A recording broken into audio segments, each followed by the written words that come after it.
மாசமா வேலை இல்லாத நாங்களும் எங்கெங்க போராட்டம் பண்ணின்னு இருக்கிறோம். எங்களுக்கும் வருமானம் இல்லை, சாப்பிட்றதுக்கு வழி இல்லை, குழந்தைய படிக்க வைக்கணும்.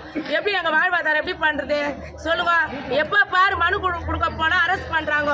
அதனால எங்க குழந்தைங்களா இட்டு வந்து வச்சிருக்கிறோம். போலீஸ் இது தடை பண்றாங்க. எங்களை நீங்க குழந்தைலாம் இட்டு வரக்கூடாது, நீங்களும் இங்க வரக்கூடாதுன்னு சொல்றாங்க. அப்ப எங்க நிலைமை எப்படி போறது? நாங்க எப்படி சாப்பிடுறது? எப்படி எங்க வாழ்க்கையை நடத்துறது சொல்லுங்க? ஏன் எங்களோட சங்கத்தை கூட்டி எதுக்கு பேச மாட்டாங்க? நாங்க 6 மாசமா ஆயிடுச்சு. எங்க வேலை யார் கொடுக்குறது? போலீஸ் இதுக்கு முக்கியத்துவம் கொடுக்குறாங்க. எங்களை இங்க இருந்து காலி பண்றதுல இருக்கிறாங்க. எது கேட்டாலும் வரக்கூடாதுன்றாங்க. எங்க குழந்தை குட்டையெல்லாம் தூக்கி வந்து வச்சிருக்கிறோம். எங்க வாழ்க்கைக்கு பதில் சொல்லணும். முதலமைச்சரையா எங்க வாழ்க்கைக்கு பதில் சொல்லணும். பொம்பளை குழந்தை வச்சிருக்கிறப்ப யாரை நம்பி விட்டு வர முடியும் சொல்லுங்க?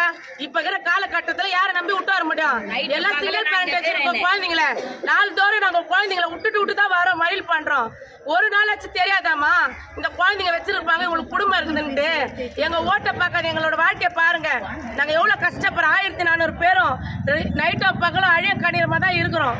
இப்போ நாங்க குழந்தைய தூக்கின்னு வந்து குழந்தைய இட்டு எங்களை போக சொல்றாங்க. இதெல்லாம் பண்ணக்கூடாதுன்றாங்க போலீஸ். எது நடந்தாலும் நாங்க பொறுப்புன்றாங்க.